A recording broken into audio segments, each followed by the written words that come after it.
Class में हम एक बहुत महत्वपूर्ण सिद्धांत के बारे में बात करेंगे जो कि है मनोविश्लेषण सिद्धांत। मनोविश्लेषण सिद्धांत के नाम से समझ में आ रहा है मन का विश्लेषण, यानी यह सिद्धांत कैसे बनाया गया है, मन का विश्लेषण करके इस सिद्धांत को बनाया गया है।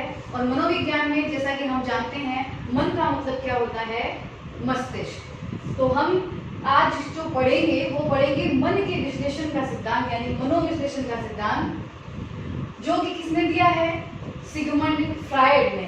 कौन है इनके प्रतिपादक, सिगमंड फ्रायड। ये बहुत महत्वपूर्ण सिद्धांत है, आपके बहुत सारे एग्जाम में इसके अंदर से प्रश्न आते ही आते हैं, तो इसको बिल्कुल ध्यान से समझिए।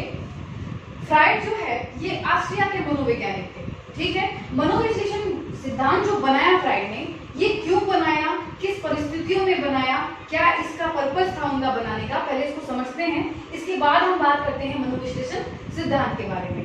फ्रायड जो थे ये ऑस्ट्रिया के मनोवैज्ञानिक थे। मूल रूप से ये जो फ्रायड थे वो चिकित्सक थे, शारीरिक चिकित्सक थे, ठीक है। अब इनके पास क्या आते थे, रोगी आते थे और वो उनका उपचार करते थे। लेकिन बहुत बार क्या देखा गया कि शारीरिक उपचार करने के बावजूद वो रोगी ठीक नहीं होते थे और उन्हें कोई शारीरिक समस्या होती भी नहीं थी, लेकिन इसके बाद भी वो ठीक नहीं होते थे। तो फ्रायड उनकी ऊपर रिसर्च करते थे, उनसे बातचीत करते थे, उन्हें समझते थे, और जैसे उनसे बातचीत की जाती थी और बातचीत करने के बाद देखा जाता था कि उनके अंदर कुछ ना कुछ सुधार आ रहा है, ठीक है। तो यहाँ पे फ्रायड के समझ में एक बात आई कि व्यक्ति के अंदर बहुत सारी दमित इच्छाएं होती है, भावनाएं होती है, मूल प्रवृत्तियां होती है, और ये जो दमित भाग होता है हमारे अंदर, ये क्या बन जाती है, ये मानसिक ग्रंथियां हो जाती है।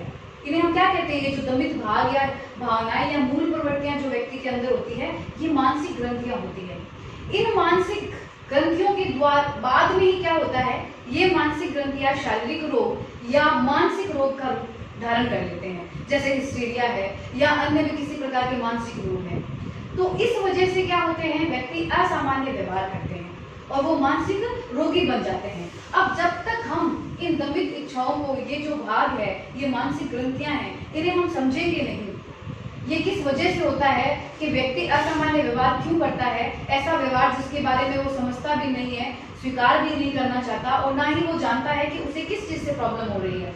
तो ये अध्ययन करने के लिए उन्होंने मनोविश्लेषण का ये सिद्धांत दिया, और इस मनोविश्लेषण सिद्धांत के अंदर दो मॉडल दिए, अकारात्मक मॉडल और गत्यात्मक मॉडल, ठीक है। आप समझ लीजिए इसको कि मनोविश्लेषण सिद्धांत के अंदर हम दो मॉडल पढ़ेंगे, जिसमें एक है अकारात्मक मॉडल और दूसरा है गत्यात्मक मॉडल। तो पहला जो मॉडल हम पढ़ेंगे वो पढ़ेंगे अकारात्मक मॉडल। तो यहाँ पे मानसिक रोगियों के उपचार के लिए उनका कहना था कि ये मन की जो अवस्थाएं हैं उनको समझना बहुत जरूरी होता है, कि व्यक्ति के अंदर केवल एक ही मन या मस्तिष्क नहीं होता है, 3 प्रकार का मस्तिष्क होता है। इसी वजह से व्यक्ति अलग अलग व्यवहार करता है, ठीक है। तो अकारात्मक मॉडल के अंदर सिगमंड फ्रायड ने मन की 3 अवस्थाओं का वर्णन किया है। कौन सी देखिए, चेतन मन, अर्धचेतन मन और अचेतन मन, ठीक है। कॉन्शियस माइंड, सबकॉन्शियस माइंड और अनकॉन्शियस माइंड, ठीक है। ये 3 अवस्थाएं दी है किसने, सिगमंड फ्रायड ने, अकारात्मक मॉडल के अंदर। चलो अब हम इन तीनों मन को डिटेल से समझने से पहले एक डायग्राम को देखेंगे। आपको ये डायग्राम दिखा होगा। सिगमंड फ्रायड ने इन तीनों मन की तुलना इस बर्फ के टुकड़े से की है। देखिए ये एक बर्फ का टुकड़ा है जो पानी के अंदर है, आप देख सकते हो इसका बहुत थोड़ा सा हिस्सा ऊपर है, यानी लगभग 100% में से केवल 10% भाग आपको ऊपर दिखाई दे रहा है। इसकी तुलना सिगमंड फ्रायड ने चेतन मन से की है कि व्यक्ति के अंदर जितना भी मस्तिष्क है उसका 10% भाग ही क्या होता है, केवल चेतन मन होता है। अंदर का जो ये 90% भाग आप देख रहे हो वो भाग क्या होता है, अचेतन मन होता है किसी भी व्यक्ति के मस्तिष्क के अंदर। और ये देखिए चेतन और अचेतन के मध्य आप देख रहे हो, ये होता है अर्धचेतन मन। यानी 3 प्रकार के मन यानी मस्तिष्क होते हैं व्यक्ति के अंदर, जिसकी वजह से व्यक्ति असामान्य व्यवहार करता है, जिसकी वजह से मानसिक परेशानियां व्यक्ति को होती है। तो अब इनको हम डिटेल से समझते हैं क्या होते हैं ये मन। पहला देखिए चेतन मन। चेतन मन जो होता है, जैसा कि हमने पढ़ा, ये केवल क्या होता है, 10% भाग। किसी भी मनुष्य के अंदर 1/10 भाग या 10% भाग क्या होता है, चेतन। चेतन किसको कहते हैं, देखो, जिसका वास्तविकता से व वर्तमान से संबंध होता है।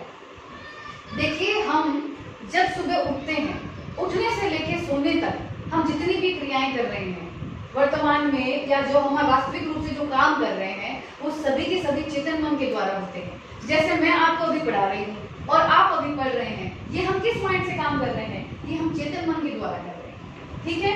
दूसरा देखो, नैतिक, सांस्कृतिक, सामाजिक आदर्श का भंडार होता है चेतन मन।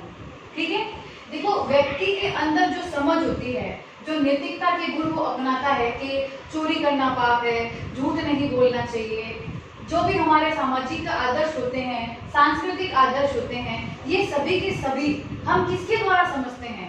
वो होता है हमारा चेतन मन। इसीलिए कहते हैं कि नैतिक, सांस्कृतिक, सामाजिक आदर्शों का भंडार कौन सा मन है?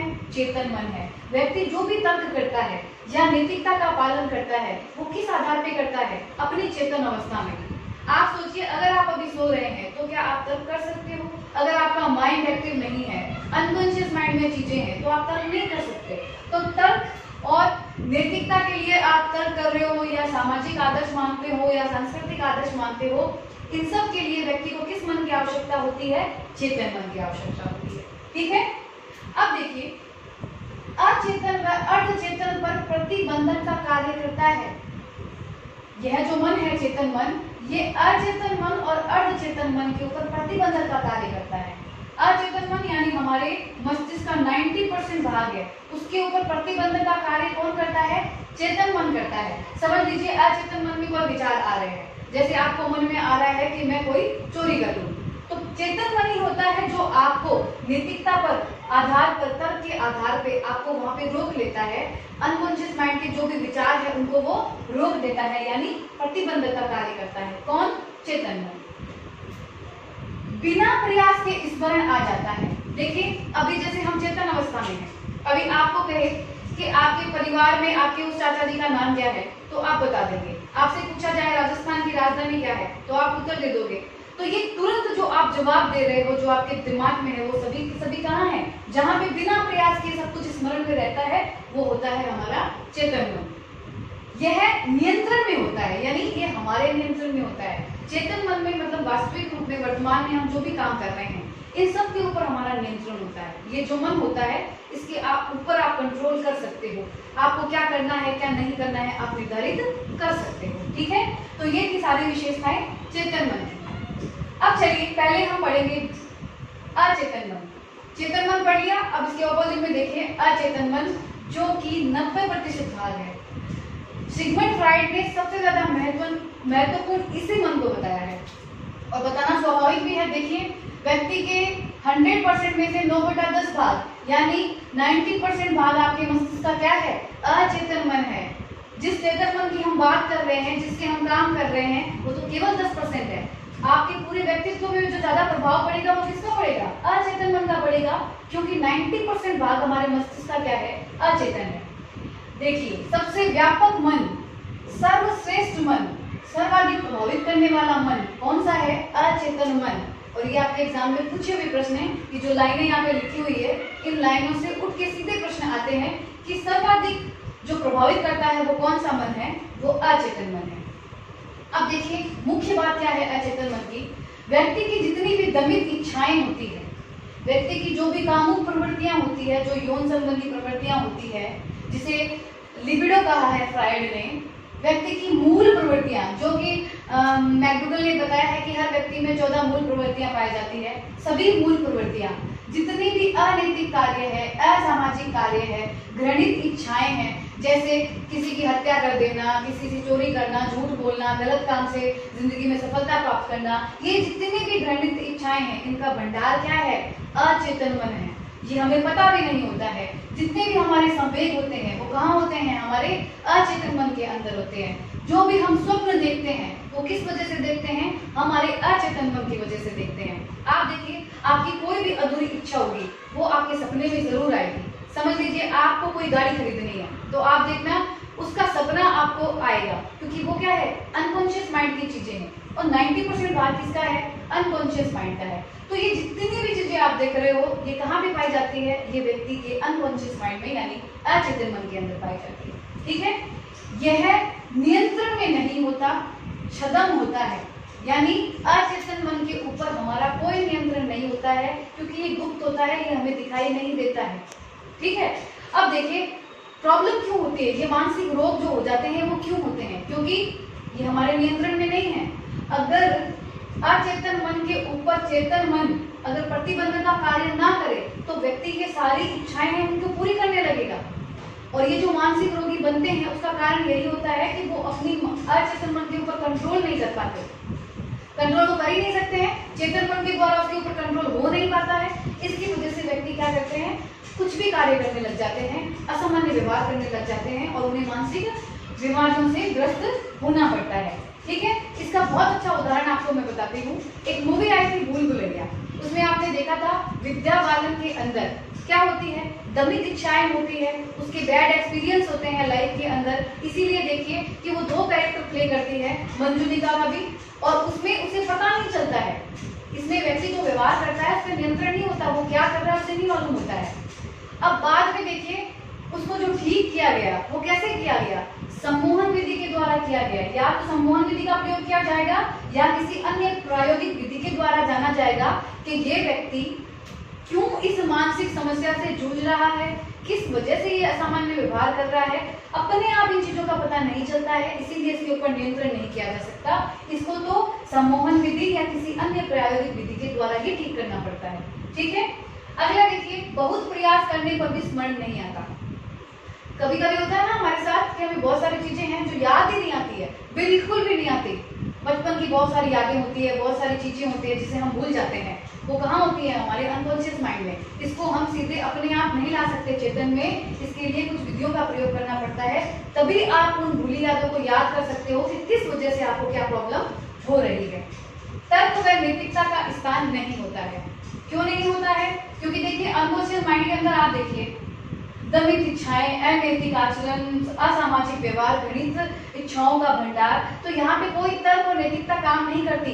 व्यक्ति के ऊपर अगर अचेतन मन हावी हो जाता है तो वो केवल अपनी इच्छाओं की पूर्ति करेगा, कोई भी गलत या सही व्यवहार करेगा और अपनी इच्छाओं की संतुष्टि करेगा। वहां पे उसको कोई वो तर्क नहीं देखेगा, कोई नैतिकता को ध्यान नहीं देगा। तो तर्क और नैतिकता का स्थान नहीं होता है अचेतन मन के अंदर। तो ये 3 क्लास देखिए, अर्धचेतन मन, हमने चेतन मन और अचेतन मन को समझ लिया है। अब समझते हैं अर्धचेतन मन क्या होता है। देखिए इस अर्धचेतन मन का कोई भाग नहीं होता है। ठीक है, आप देखिए यहाँ पे 10% जो है हमने चेतन मन का बताया है और 90% क्या है, अचेतन मन का। अर्धचेतन मन जो है वो बहुत छोटा सा भाग होता है, तो इसके लिए कोई हिस्सा इसका नहीं बनाया गया है। ये सिर्फ बहुत ही छोटा सा पार्ट होता है जो कि चेतन और अचेतन के मध्य होता है। ठीक है, चेतन व अचेतन के बीच की अवस्था इसे कहते हैं या बीच का पुल इसे कहते हैं।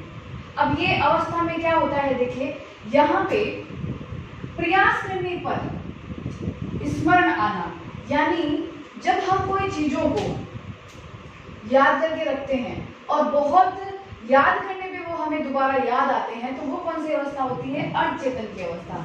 जैसे चेतन मन में तो आपको याद रहता है, आपसे जैसे ही कुछ पूछेंगे आप जवाब दे दोगे।